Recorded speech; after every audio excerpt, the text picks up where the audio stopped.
लगातार दूसरे दिन देश में कोरोना संक्रमण में मामूली वृद्धि। 24 घंटे में 1,34,000 नए केस, 2,11,000 लोग हुए ठीक, 2,887 लोगों की मौत। एक्टिव केस की संख्या 17 लाख के करीब। कोरोना संक्रमण से बच्चों को बचाने के लिए तैयारियां तेज। पटना एम्स में भारत बायोटेक की कोवैक्सीन का बच्चों पर क्लिनिकल ट्रायल शुरू। सोमवार से दिल्ली एम्स में शुरू हो सकता है ट्रायल। वैक्सीन की कमी की वजह से आज मुंबई में लोगों को नहीं मिलेगा कोरोना का टीका। मुंबई के सभी 342 वैक्सीनेशन सेंटर रहेंगे बंद। अब तक 33,74,000 लोगों को लग चुकी है कोरोना की वैक्सीन। 678 करोड़ 93 लाख रुपए की बैंक धोखाधड़ी मामले में सीबीआई की बड़ी कार्रवाई। गुजरात के अहमदाबाद, मेहसाणा समेत 6 ठिकानों पर छापेमार कार्रवाई। तेल कंपनी और 4 निदेशकों के खिलाफ सीबीआई ने दर्ज किया केस। बीओआई से संबंधित बैंकों से लिया था 810 करोड़ रुपए का लोन।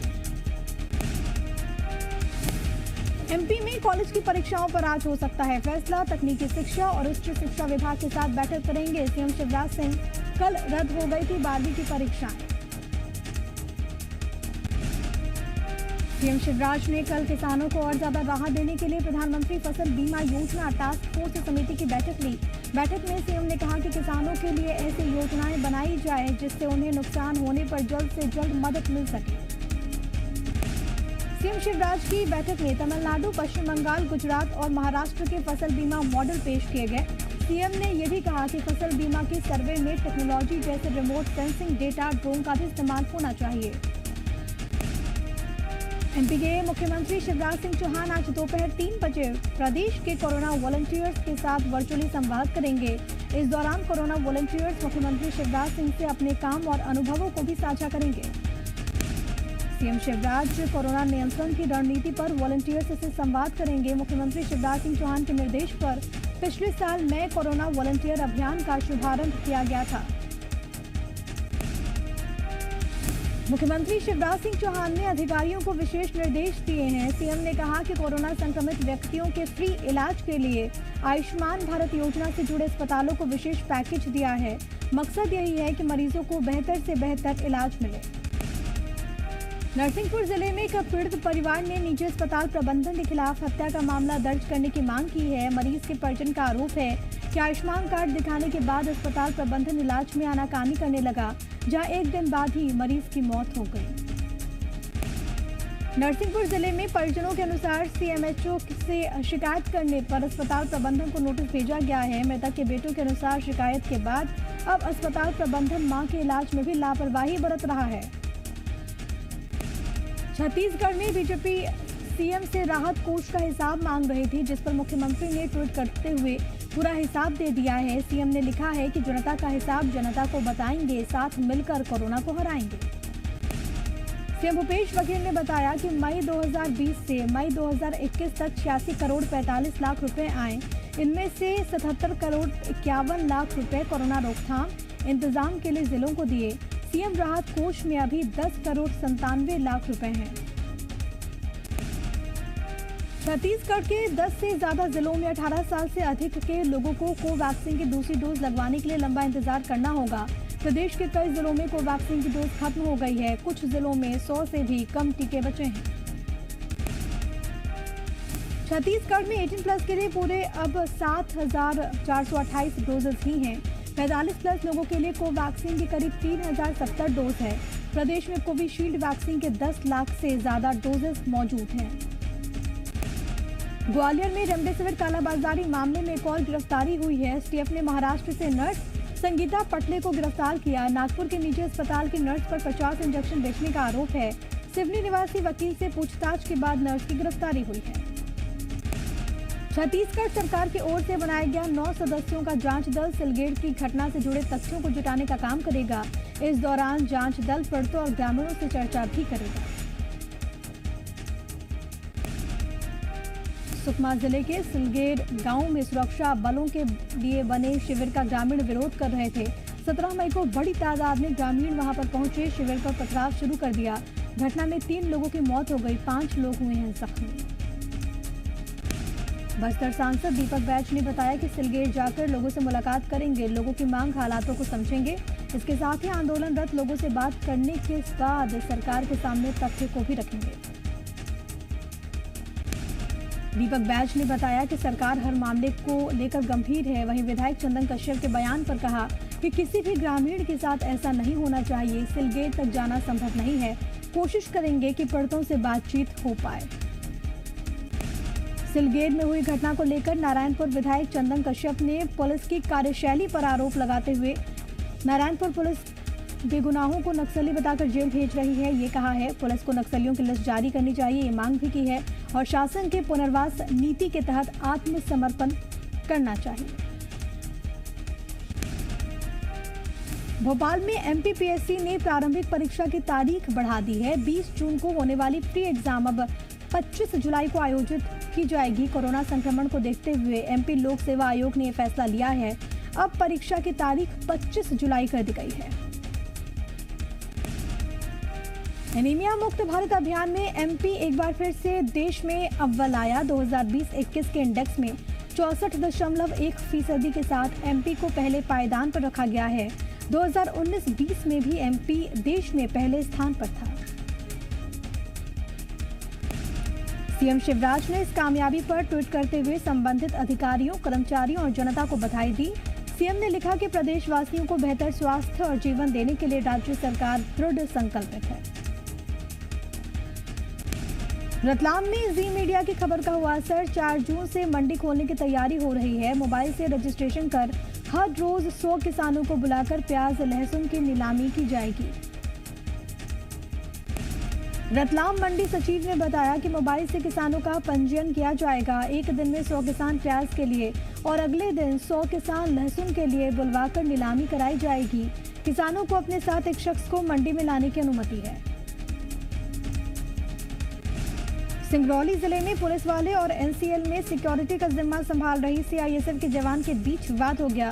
ताला तोड़ने और मकान खाली करवाने को लेकर विवाद हुआ। पुलिसकर्मी और सीआईएसएफ के जवान आपस में ही भिड़ गए। दरअसल जयंत चौकी में पदस्थ एएसआई मुनिंद्र पांडे ने एनसीएल जयंत में बने क्वार्टर में अवैध तरीके से कब्जा कर लिया था। इसकी जानकारी जैसे ही एनसीएल सिक्योरिटी को मिली तो एनसीएल में तैनात सीआईएसएफ के जवान सरकारी आवास खाली करवाने के लिए पहुंचे, लेकिन पुलिसकर्मी ने अंदर से ताला बंद कर रखा था। धार में प्रसिद्ध जैन तीर्थ स्थल मोहनखेड़ा के गच्छादीप्ति आचार्य ऋषभ चंद्र सूरी जी महाराज साहिब का कोरोना से निधन हो गया। कोरोना संक्रमित थे। इंदौर में उनका इलाज चल रहा था, लेकिन इलाज के दौरान उन्होंने दम तोड़ दिया।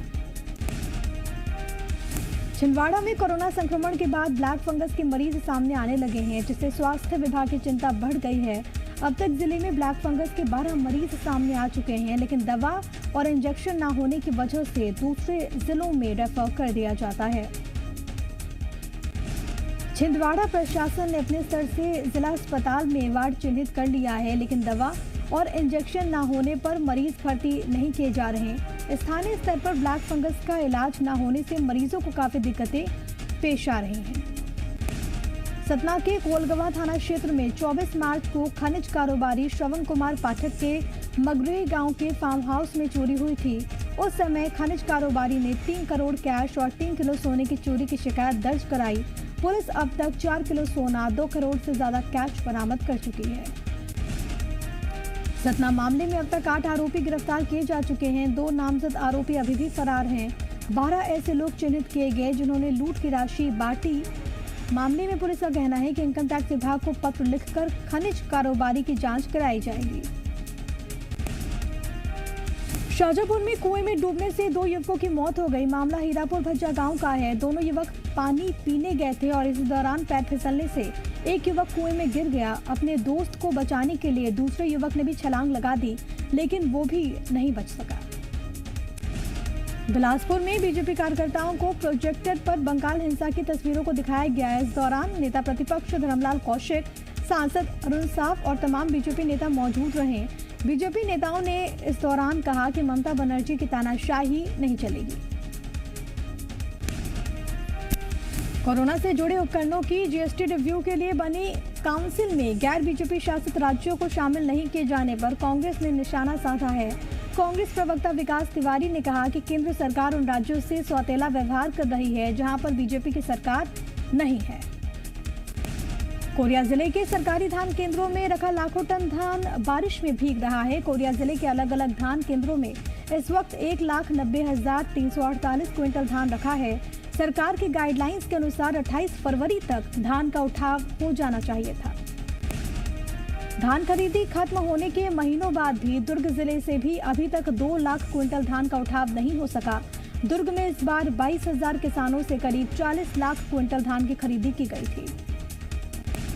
बलरामपुर में बीजेपी राज्यसभा सांसद रामविचार नेताम के वीडियो जारी करने के बाद भी अभी तक धान का उठाव पूरा नहीं हो सका।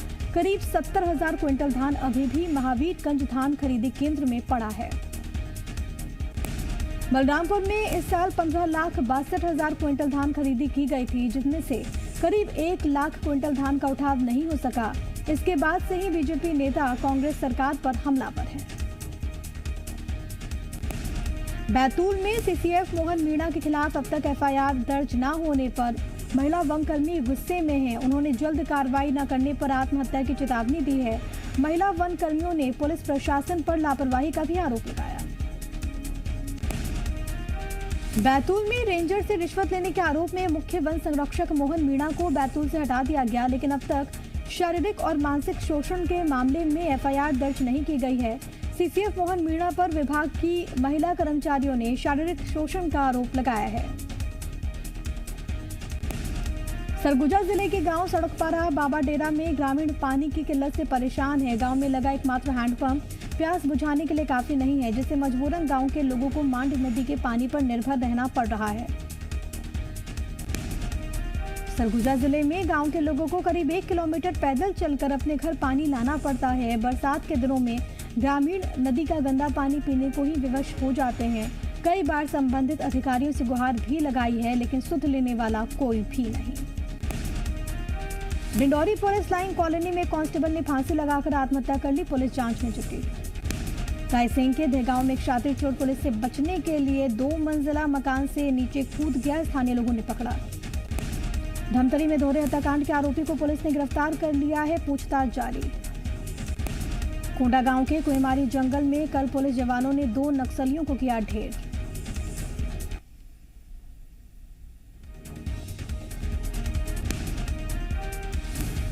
मंदसौर में मौसम ने अचानक ली करवट, लोगों को मिली बड़ी राहत। ट्विन सिटी को जल्द शानदार बायोडायवर्सिटी पार्क मिलने वाला है। भिलाई के पास तालपुरी में 250 एकड़ में इसे तैयार किया जा रहा है। उज्जैन में महाकाल मंदिर परिसर में खुदाई के दौरान प्राचीन मंदिर की दीवार मिली है। ये दीवार तकरीबन 2100 साल पुरानी है। पीएनबी घोटाले में आरोपी मेहुल चौकसी पर डोमिनिका की स्थानीय कोर्ट आज सुना सकती है फैसला।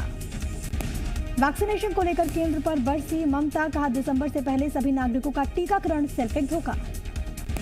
अल्पन बंदोपाध्याय को केंद्र सरकार को जवाब देने का है आज आखिरी दिन। केंद्र ने अल्पन को आपदा प्रबंधन एक्ट 2005 की धारा 51 के तहत कारण बताओ नोटिस जारी किया है। कोरोना संक्रमण के बाद दुनिया भर में बैकफुट पर आया चीन। शी जिनपिंग ने सरकारी मीडिया और राजनयिकों से कहा आक्रामक रुख में लाएं नरमी। बंगाल में चुनावी हिंसा के बाद अपना घर छोड़कर गए लोगों को बसाने का काम शुरू। 150 से 200 लोगों के पुनर्वास से हुई शुरुआत। अलीगढ़ के नूरपुर गांव में हिंदू परिवारों के पलायन पर ओवैसी गैंग की धमकी। नूरपुर में मुसलमान नमाज तो पढ़ेंगे, लेकिन वहां से हिंदुओं की बारात गुजरने नहीं देंगे। परीक्षा के लिए नए पैटर्न को अपनाएगा जामिया मिलिया इस्लामिया। करंट सेमेस्टर के लिए होगा open book exam. Jammu Kashmir के त्राल में बीजेपी नेता राकेश पंडिता की गोली मारकर हत्या। आतंकियों की तलाश में सुरक्षा बलों ने की इलाके की घेराबंदी।